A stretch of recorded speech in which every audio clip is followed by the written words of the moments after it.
30 अप्रैल को पहली बार Mamata Banerjee strong room में पहुंची थी। एक तो नहीं बल्कि पूरे 4 घंटे तक बैठी रहीं। अब भवानीपुर के स्ट्रांग रूम में शुभेंदु अधिकारी पहुंच गए हैं, लेकिन शुभेंदु अधिकारी 10 मिनट में निकल गए। बंगाल में स्ट्रांग रूम को लेकर माहौल कितना गर्म है, स्ट्रांग रूम को लेकर कितनी टेंशन है, इसका अंदाजा इस बात से लगाइए कि जिन स्ट्रांग रूम में पहले कैमरे अंदर जा रहे थे, अब किसी भी कैमरे को अंदर जाने की इजाजत नहीं है। स्ट्रांग रूम के बाहर ब्लू रंग की एक्स्ट्रा जाली लगा दी गई है। पहले काउंटिंग सेंटर के बाहर सिर्फ बाहर बैरिकेडिंग की गई थी, फोर्स काउंटिंग सेंटर के अंदर खड़ी थी, लेकिन अब पूरा पैरामीटर सिक्योर कर लिया गया है। हर काउंटिंग सेंटर और स्ट्रांग रूम के बाहर जम्मू कश्मीर वाले बुलेट प्रूफ गाड़ियां तैनात की गई हैं। इस वक्त मैं नेताजी सुभाष काउंटिंग सेंटर पर मौजूद हूं और यहां जो पहले हम अंदर तक जा सकते थे, अब यहां बड़े बड़े बैरिकेड लगा दिए गए हैं, पोस्टर लगाया गया है जिसमें कहा गया है कि 5 से ज्यादा लोग यहां इकट्ठे नहीं हो सकते। ये बवाल के बाद का लगाया गया वो नोटिस है जिसके बाद यहां किसी को इकट्ठा होने की अनुमति नहीं है। पैरामिलिट्री फोर्सेस आपको तैनात हैं। गेट देखेंगे तो गेट के अंदर आपको कोलकाता पुलिस और पैरामिलिट्री फोर्सेस के जवान दिखाई देंगे और उसके बाद काउंटिंग सेंटर है। सीसीटीवी केंद्र बाहर है, यहां से शायद कैमरा ना पकड़ पाए, लेकिन हम आपको बता दें कि टीएमसी की कैंडिडेट और मंत्री शशि पांजा इस वक्त अंदर मौजूद हैं और टीएमसी के लोग लगातार इस सेंटर की गार्डिंग कर रहे हैं। यहां पर कोलकाता की 7 विधानसभाओं की काउंटिंग होनी है। नेताओं के बयानों के बाद अब दोनों पार्टियों का फोकस इस बात पर है कि काउंटिंग एजेंट्स को कैसे तैयार किया जाए और हैवी सुरक्षा के बीच स्ट्रांग रूम में ईवीएम रखी गई हैं। सबको इंतजार है 4 मई सुबह 8 बजे का, जब जनता के जनादेश के ये ईवीएम खुलने लगेंगे, तब तस्वीर साफ होगी कि बंगाल में अब की बार टीएमसी की बरकरारी है या बदलाव के साथ बीजेपी आ रही है। कोलकाता ममता बनर्जी का सबसे अभेद्य किला है।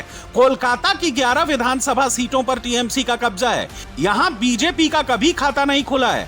अगर बीजेपी ने इस किले में सेंध लगा दी तो फिर बंगाल में बड़ा परिवर्तन हो सकता है। और जैसे जैसे एग्जिट पोल के नंबर सामने आ रहे हैं, वैसे वैसे टीएमसी की बेचैनी बढ़ती जा रही है। पहली बार बंगाल में टीएमसी के कार्यकर्ता round the clock strong room की चौकीदारी कर रहे हैं और अब टीएमसी के कैंडिडेट भी बार बार स्ट्रांग रूम का चक्कर लगा रहे हैं। और ऐसा बंगाल में पिछले 15 साल में पहली बार हो रहा है।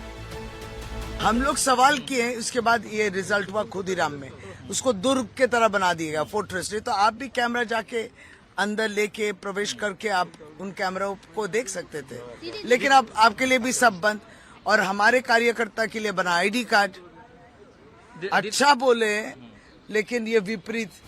कोलकाता में टीएमसी नेता शशि पांजा ने फिर से गड़बड़ी का आरोप लगाया है। इससे पहले 30 अप्रैल की रात को इसी स्ट्रांग रूम पर हंगामा हुआ था। शशि पांजा और कुणाल घोष स्ट्रांग रूम में गड़बड़ी का आरोप लगाते हुए धरने पर बैठ गए थे।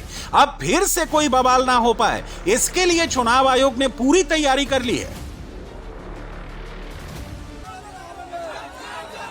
बंगाल में एक तरफ बवाल मचा हुआ है तो दूसरी तरफ काउंटिंग की तैयारियां और ट्रेनिंग चल रही है। बीजेपी और टीएमसी दोनों अपने नेताओं और कार्यकर्ताओं को ट्रेनिंग दे रही है। बीजेपी ने तो बंगाल में हाई लेवल मीटिंग की है। मीटिंग में कोऑर्डिनेशन, रणनीति और ग्राउंड लेवल की तैयारियों पर चर्चा हुई है ताकि काउंटिंग सेंटर्स पर कोई भी धांधली ना हो पाए। एग्जिट पोल नतीजों के बाद बीजेपी अब टीएमसी को कोई मौका नहीं देना चाहती है। बीजेपी का फोकस इस बात पर है कि जिस तरीके से बम्पर मतदान हुआ है, उसी तरीके से बम बम वाला रिजल्ट आए। तो बोल रही है कि बाहर के बल्कि बीजेपी के लोगों ने बुलाया है, फोर्स बुलाया है, दबाया जा रहा है, डराया जा रहा है। देखिए, जो बंगाल के नागरिक हैं, जो बाहर पलायन करने के लिए बाध्य हुए हैं, तो उनका इलेक्शन में आकर वोट देने का अधिकार कौन छीन सकता है, कौन काट सकता है? हम थोड़ी काट सकते हैं ना ममता बनर्जी काट सकते हैं। किसी के पास अधिकार नहीं है। वो भारत के संविधान के दिया हुआ अधिकार है और वो अपने अधिकार का प्रयोग कर रहे हैं। ममता बनर्जी को डर इसलिए है क्योंकि वो लोग आए हैं और वोट भी किए हैं और बीजेपी के पक्ष में वोट किए हैं। आखिरी सवाल, आप क्या मानते हैं कि कितनी सीटें आ रही हैं? नंबर्स पे बताइए। देखिए, मुझे लगता है 170 से ज़्यादा सीट बीजेपी को मिलने वाला ही है और एक हवा चली है अलग से। वो हवा पकड़ना थोड़ा मुश्किल है नंबर के हिसाब से। तो अगर वो हवा जो चली है तो उस हवा बीजेपी के पक्ष में आई है ऐसा मानता हूँ मैं, और वो ऐसा कुछ रिजल्ट देगा जो अनएक्सपेक्टेड होगा।